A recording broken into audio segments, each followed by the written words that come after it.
ማስታወቂያ እየመጣ አዛ ላደረጋችሁ ሰዎች ይህን ቪዲዮ እስከ መጨረሻው በመከታተል ለችግራችሁ መፍትሄ ታገኛላችሁ ብዬ አስባለሁኝ። ሰላም የቻናል ቤተሰቦች በያላችሁበት ሰላማችሁ ይብዛ። እንግዲህ በጠቃሚ በመላቸው ቪዲዮዎች መገኘቴን አላቁምኩም። ዛሬ ስለ ማስታወቂያ የምናወራ ይሆናል። እንግዲህ በኢሞ እያወራን ሊሆን ይችላል፣ በሜሴንጀር እንዲሁም ዩቲዩብ አንዳንድ ነገሮችን እያየን ማስታወቂያ በመሀል እየመጣ አዛ ላደረገን ሰዎች ለዚህ ችግራችሁ በተወሰነ መልኩ ቢሆን መፍትሄ ይሆናል ብዬ አስባለሁ።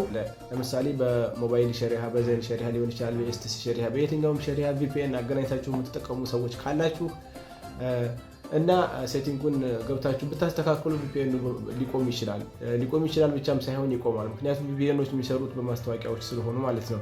ነገር ግን በማዳም ዋይፋይ ለምሳሌ ስራ ቦታ ዋይፋይ የምትጠቀሙ ፍሪ ቪፒኤን የምትጠቀሙ ሰዎች ግን ይህን ሴቲንግ የምታስተካክሉ ሙሉ በሙሉ ባይሆንም በተወሰነ ደረጃ ይቀንሳል ብዬ አምናለሁ። በመቀጠል ቻናሌን ሰብስክራይብ በማድረግ ዩቲዩብ የገባችሁ ከድርቦ ከክሳ ብላችሁ ሰብስክራይብ ብታደርጉ የደወል ምልክቷን ብትጫኑ በዛ በኩል ሰፖርት ብታደርጉን በሌሎች ጠቃሚ ቪዲዮዎች የምንገናኝ ይሆናል። እሺ የቻናል ቤተሰቦች አሁን ሴቲንጉን ወደ ማስተካከሉ ሂደት የምንሄድ ይሆናል። እንግዲህ በመጀመሪያ ስልኩን ሳብ ብናደርግና ዳታ ኮኔክሽን ውስጥ እንገባለን። ኮኔክሽን ውስጥ ከገባን በኋላ ኔትወርክ ሴቲንጋችን ከገባን በኋላ ታች ላይ ሞር ኮኔክሽን ሴቲንግ የሚለው ውስጥ እንገባለን። እዚህ ከገባን በኋላ ፕራይቬት ዲኤንኤስ የሚለው ላይ እንገባለን ማለት ነው።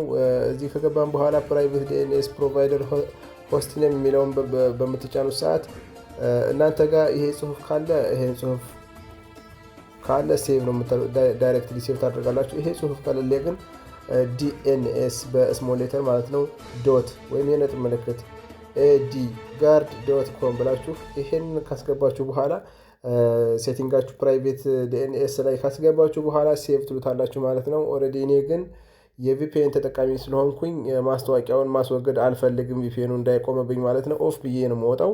እናንተ ግን የመዳም ዋይፋይ የምትጠቀሙ ከሆነ በዚህ መልኩ አስገብታችሁ ሴቭ አድርጋችሁ ማስታወቂያው እንዳይረብሻችሁ ማድረግ ትችላላችሁ ማለት ነው። የቻናል ቤተሰቦች እንግዲህ የዛሬው ጠቃሚ ቪዲዮ ይሄን ይመስላል። በሚቀጥለው ደግሞ በሌሎች ጠቃሚ ቪዲዮዎች እንድንገናኝ ሰብስክራይብ ማድረግ፣ ላይክ፣ ሼር ማድረግ አይረሳ።